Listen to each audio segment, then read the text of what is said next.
নমস্কার। SSC, MTS এবং হাবলদারের এবছর পশ্চিমবঙ্গে শূন্যপদ সংখ্যা কত, ভ্যাকান্সি কত? বিগত বছরে এসএসসি, এমটিএস এবং হাবলদারের কত কাট অফ গিয়েছিল? বিগত বছর মানে 2023-এর কথা বলছি।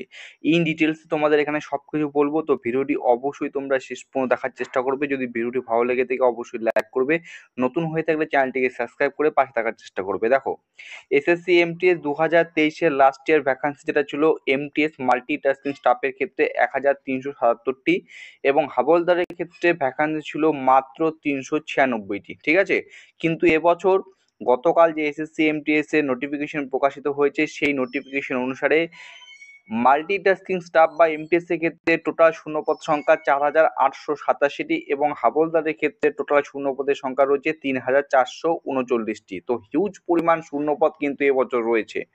ভ্যাকান্সি পরবর্তীকালে কিন্তু ইনক্রিজ হওয়ার একটা সম্ভাবনা রয়েছে। এমটিএস এর ক্ষেত্রে 2023-এর তুলনায় এবার প্রায় 3.5 গুণ শূন্যপদ বেশি রয়েছে, অর্থাৎ যারা এমটিএস এর ক্ষেত্রে আবেদন করতে যাওয়া তাদের কাছে যেমন একটা সুখবর রয়েছে, তেমনি হাবলদারের ক্ষেত্রে 2023-এর তুলনায় এবার প্রায় 8.6 গুণ শূন্যপদ বেশি রয়েছে। যারা হাবলদার এই পদের ক্ষেত্রে আবেদন করতে চায় তাদের ক্ষেত্রেও কিন্তু এবছর প্রচুর একটা সুযোগ রয়েছে। দেখো, একটা জিনিস ভালো করে লক্ষ্য করো, এসএসসি হাবলদারের ক্ষেত্রে এমটিএস এর পাশাপাশি হাবলদারের ক্ষেত্রে এটা রিক্রুটমেন্ট প্রসেসটা হচ্ছে, এমটিএস এর ক্ষেত্রে প্রথমে তোমাদের একটা কম্পিউটার বেসড এক্সাম হবে, তারপর ডকুমেন্ট ভেরিফিকেশনের মাধ্যমে তোমাদের নিয়োগ করা হবে। একদম কিচ্ছু না, যেখানে হাইট, এখানে রানের কোনো দরকার পড়ে না। কিন্তু হাবলদার এই পোস্টের ক্ষেত্রে প্রথমে একটা এক্সাম হবে, তারপর তোমাদের ফিজিক্যাল করানো হবে। ঠিক আছে, ফিজিক্যাল করানোর জন্য অনেক ক্ষেত্রে কি হয়, এক্ষেত্রে কিন্তু কাট অফটা অনেকটা কম যায়, যেহেতু বিগত বছরের শূন্যপদ সংখ্যাটা খুবই কম ছিল। তো সেক্ষেত্রে কাট অফটা মোটামুটি একটু ভালোই বেশি গিয়েছিল, কিন্তু এবছর একটা সুযোগ রয়েছে। এবছর কিন্তু প্রায় 3439টি শূন্যপদ রয়েছে, হিউজ পরিমাণ শূন্যপদ রয়েছে। ইন ডিটেলসে আমি সেটাও তোমাদের এখানে আলোচনা করে দেখাচ্ছি। এবার দেখো, এমটিএস এর ক্ষেত্রে দুটি ক্যাটাগরি রয়েছে, একটা এজ লিমিট হয় 18 থেকে 25 বছর, আর একটা হয় এজ লিমিট 18 থেকে 27 বছর। এবং এমটিএস এর ক্ষেত্রে যে কাট অফটা প্রকাশিত হয় সেটা কিন্তু রাজ্য ভিত্তিক কাট অফ প্রকাশিত হয়। তো এখানে দেখতে পাচ্ছ final cut off MTS 2023 West Bengal, যেটা এজ লিমিট ছিল 18 থেকে 25 ইয়ার্স, সেটা একটু ভালো করে লক্ষ্য করো। তো সেক্ষেত্রে ইউআরদের কাট অফ গিয়েছিল 138.33, ওবিসিদের কাট অফ গিয়েছিল 134.91, এসসিদের ক্ষেত্রে কাট অফ গিয়েছিল 138.55, এসটিদের ক্ষেত্রে কাট অফ গিয়েছিল 135.46 এবং ইডাব্লিউএস এর ক্ষেত্রে কাট অফ গিয়েছিল 133.93। এটা ফাইনাল কাট অফ, এবং এই যে কাট অফটা গিয়েছিল সেটা হচ্ছে 150 নম্বরের মধ্যে। ঠিক আছে, অর্থাৎ 150 নম্বরের মধ্যে যারা 138.33 পেয়েছে, যারা ইউআর ক্যাটাগরি, তারা কিন্তু এইভাবে সিলেক্ট হয়েছে। এবং এখানে টোটাল শূন্যপদ ছিল হচ্ছে মাত্র 103টি, মাত্র 103টি শূন্যপদ ছিল। তো দেখো শূন্যপদ কতটা কম ছিল। ঠিক আছে, তো স্বাভাবিকভাবে কাট অফ তো বেশি যাওয়ার কথাই।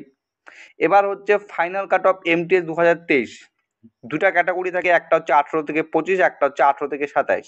তো এই 18 থেকে 27-এর যে তোমাদের নোটিফিকেশন বেরিয়েছিল, সেক্ষেত্রে কিন্তু ওবিসি এবং এসটি ক্যাটাগরির কোনো শূন্যপদ ছিল না। আর এখানে মাত্র শূন্যপদ ছিল 16টি। তো 150-এর মধ্যে যে কাট অফ গিয়েছিল, ইউআরদের ক্ষেত্রে 139.42, এসসিদের ক্ষেত্রে 136.41 এবং ইডাব্লিউএস ক্ষেত্রে 139.55। ভ্যাকান্সির সংখ্যা খুব কম ছিল বলে 150-এর মধ্যে প্রায় 140, 135 প্লাস কিন্তু কাট অফ গিয়েছিল। কিন্তু হাবলদারের ক্ষেত্রে ব্যাপারটা সম্পূর্ণ আলাদা, কারণ হাবলদারের ক্ষেত্রে তোমাদের এখানে কিন্তু ফিজিক্যাল দিতে হবে। এবং হাবলদারের ক্ষেত্রে যে জিনিসটা পরিলক্ষিত হয় সেটা হচ্ছে, হাবলদারের ক্ষেত্রে শূন্যপদগুলি কিন্তু সিসিএ অনুসারে বিভক্ত হয়ে থাকে। এখন প্রশ্ন, সিসিএ মানে কি বা সিসি এর ফুল ফর্ম কি? সিসি এর ফুল ফর্ম হচ্ছে cadre code control authority, cadre control authority. এই সিসিএ আবার 3 টাইপের হয়ে থাকে, একটা সিজিএসটি, একটা কাস্টম, একটা হচ্ছে ডিরেক্টরেট।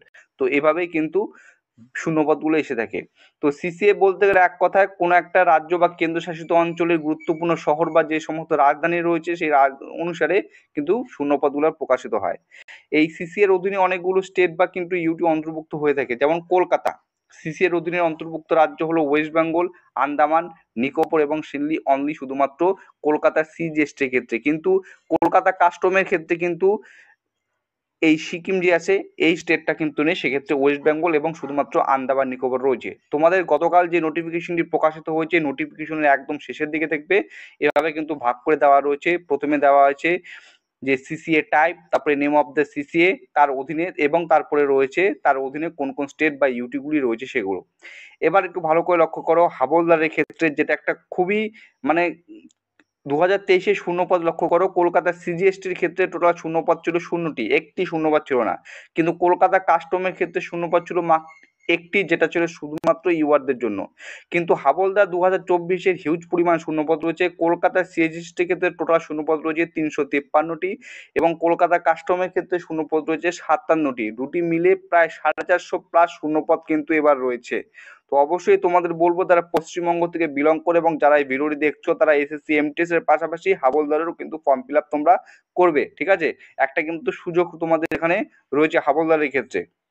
চলো এবার হচ্ছে ফাইনাল কাট অফ। যেহেতু একটি মাত্র শূন্যপদ ছিল যে কলকাতা কাস্টমের ক্ষেত্রে একটি মাত্র, তো সেক্ষেত্রে ইউআরদের যে কাট অফটা গিয়েছিল সেটা গিয়েছিল 144.99 এবং ফাইনাল কাট অফ এই এসএসসি এমটিএস কিংবা হাবলদারের ক্ষেত্রে যে ফাইনাল কাট অফ সেটা তৈরি হয়েছে 150 নম্বরের মধ্যে। এক্ষেত্রে দুটা সাবজেক্টের ওপর তোমার অধিক গুরুত্ব দিতে হবে, একটা হচ্ছে জেনারেল অ্যাওয়ারনেস এবং একটা হচ্ছে ইংলিশ। প্রত্যেকটি সাবজেক্ট থেকে 25টি করে কোশ্চেন থাকে এবং প্রত্যেকটা কোশ্চেনের জন্য পূর্ণমান থাকে 3। নেগেটিভ মার্কিং অবশ্যই রয়েছে, প্রতিটি ভুল উত্তরের জন্য 1 নম্বর বাদ যাবে এবং এক্ষেত্রে কি নর্মালাইজেশন হয়ে থাকে যে হ্যাঁ এখানে নর্মালাইজ স্কোর হয়ে থাকে, শেষে কিন্তু নর্মালাইজেশন স্কোর হয়ে থাকে। তো এই যে ডিটেলসে তোমাদের এখানে আলোচনা করলাম, তো প্রত্যেক প্রার্থীর কাছে একটা রিকোয়েস্ট করে বলবো, এবছর এসএসসি এমটিএস এর পাশাপাশি কিন্তু হাবলদারের ক্ষেত্রে কিন্তু প্রচুর পরিমাণ শূন্যপদ রয়েছে এবং হাবলদারের ক্ষেত্রে যে রিক্রুটমেন্টটার বা সিলেকশন প্রসেসটা সেটা কিন্তু এমটিএস এর থেকে একটু আলাদা। এমটিএস এর ক্ষেত্রে প্রথমে যেমন তোমাদের একটা পরীক্ষা দিতে হবে, সিবি কম্পিউটার বেসড এক্সামিনেশন দিতে হবে, তারপর যেটা হবে সেটা হচ্ছে ডকুমেন্ট ভেরিফিকেশনের মাধ্যমে তোমাদের নিয়োগ করা হবে। এমটিএস এর ক্ষেত্রে তোমার হাইট কত, তোমার উচ্চতা কত, তোমাকে কোনো ফিজিক্যাল কোনো কিছু দিতে হবে না। কিন্তু হাবলদারের ক্ষেত্রে এর সিলেকশনটা একটু আলাদা। প্রথমে তোমাদের সিবি অর্থাৎ কম্পিউটার বেসড এক্সাম হওয়ার পর তোমাদের ফিজিক্যাল দিতে হবে, ফিজিক্যালে কোয়ালিফাই করার পর তোমাদের ডকুমেন্ট ভেরিফিকেশন করা হবে এবং এই ফিজিক্যালের মধ্যে কিন্তু রান নেই তোমাদের বলে রাখছি এবং হাইট ও উচ্চতা খুব একটা বেশি লাগে না, সম্ভবত 160 সেন্টিমিটারের নিচেই লাগে হচ্ছে পুরুষদের ক্ষেত্রে। এখানে রান নেই, এখানে রয়েছে হচ্ছে হাঁটা। সম্ভবত পুরুষদের জন্য 1600 মিটার হাঁটতে হবে 15 মিনিটের সময়ের মধ্যে এবং মহিলাদের ক্ষেত্রে 1 কিলোমিটার হাঁটতে হবে 20 মিনিটের সময়ের মধ্যে। তোমরা যদি বলো এই হাবলদারকে নিয়ে, ঠিক আছে, একটা ইন ডিটেলস একটা ভিডিও করে দিতে, দেখো পিডিএফ নোটিফিকেশন যেটা গতকাল প্রকাশিত হয়েছে সেখানে ইন ডিটেলস অনেক কিছু উল্লেখিত রয়েছে, সেগুলোকে সংক্ষেপে সুন্দর একটা ভিডিওর মাধ্যমে তৈরি করে তোমাদের সামনে উপস্থাপন করতে পারি শুধুমাত্র হাবলদারের ক্ষেত্রে, ঠিক আছে? তো যদি চাও অবশ্যই কমেন্ট বক্সে কমেন্ট করে বলবে, অবশ্যই তোমাদের জন্য ভিডিওটি নিয়ে আসবো। চলো, এবং আমি যেটা মনে করি এবছর কাট অফটাও অনেকটা কম যাবে বা কাট অফ কম যাওয়ার অনেকটা সুযোগ রয়েছে, কারণ গত বছর পশ্চিমবঙ্গে কিন্তু এমটিএস এর ভ্যাকান্সি ছিলই না বলতে গেলে, মোটামুটি 119-20টার মতো ভ্যাকান্সি ছিল। কিন্তু এই বছর এক্সপেক্টেড করা যায় মিনিমাম 400 থেকে 500-600 ভ্যাকান্সি, যেহেতু হাবলদারের ক্ষেত্রে 450+ ভ্যাকান্সি রয়েছে, তো এমটিএস এর ক্ষেত্রে এর থেকে বেশি শূন্যপদ আসতে চলেছে। তো অবশ্যই একটু যদি ভালো করে পড়া যায়, বিশেষ করে ইংলিশ এবং জিকেটা, তাহলে কিন্তু একটা সুযোগ থেকেই যায়। চলো ভিডিওটি এতটুকুই ছিল, আশা করছি ভিডিওটি ভালো লেগেছে। লাইক করবে এবং কমেন্টের মাধ্যমে নিজের মতামত প্রকাশ করবে। জয় হিন্দ।